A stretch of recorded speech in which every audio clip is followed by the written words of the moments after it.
Shalom bien-aimé, que Dieu te bénisse au nom de Jésus. Que la main de l'Éternel soit sur toi. La Bible dit dans le livre de Proverbes chapitre 4, le verset 23. Oui, c'est ça, Proverbes chapitre 4, le verset 23. Garde ton cœur plus que toute autre chose, car de lui viennent les sources de la vie.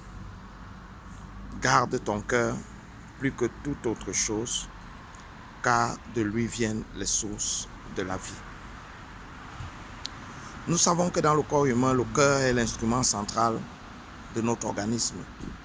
Le cœur a la capacité de distribuer le sang, de pomper le sang dans le corps humain. Mais je voudrais ce matin te faire regarder le cœur dans sa partie comme un instrument de communion spirituelle avec le Seigneur. Lorsque nous parcourons, lorsque nous vivons, nous avons beaucoup de déceptions. Nous avons beaucoup de blessures. Nous avons beaucoup d'échecs. Et nous aussi, nous décevons les gens. Soyons un peu vrais parfois. Et beaucoup de fois, les choses, nos décisions, nos actes et même parfois nos attitudes sont le fruit des choses qui habitent notre cœur. Mais nous devons savoir que le cœur est l'habitacle de Dieu dans l'homme. Le cœur est l'instrument de communion au travers duquel Dieu peut agir avec son enfant.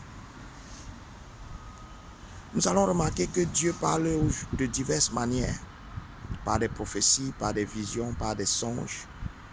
De diverses manières Dieu parle.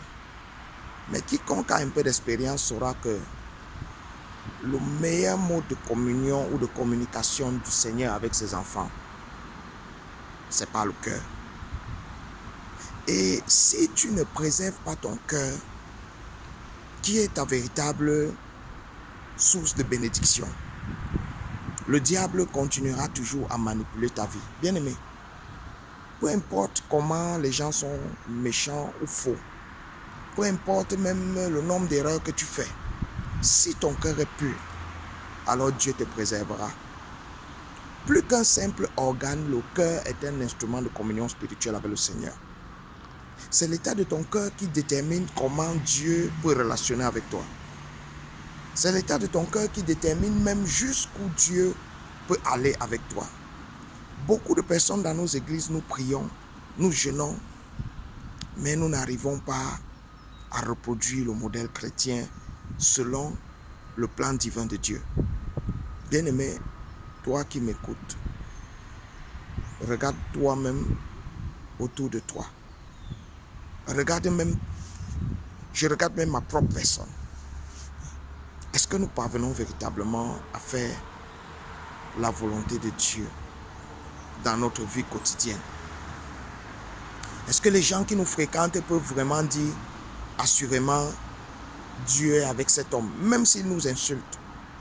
Est-ce que des gens peuvent vraiment nous appeler serviteurs de Dieu, pas à cause du titre ou de la taille de l'église ou de ce que nous faisons, mais parce qu'ils voient en nous la nature de Dieu?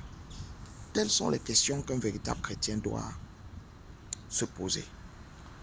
Et tu ne peux relationner avec Dieu qu'à la mesure de la pureté de ton cœur, bien-aimé. Je répète, tu ne peux relationner avec Dieu qu'à la mesure de la pureté de ton cœur. Alors je suis venu ce matin inviter quelqu'un à faire plus attention à l'état de son cœur, aux pensées qui habitent ton cœur, à tout ce que ton cœur produit, à tout ce que ton cœur médite. Vraiment, je prie que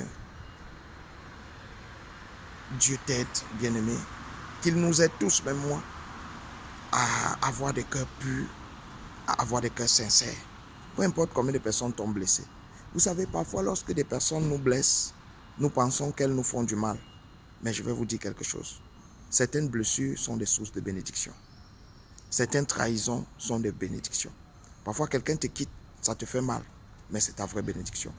Alors ne te fâche de rien. Garde ton cœur pur. Que Dieu te bénisse. Shalom.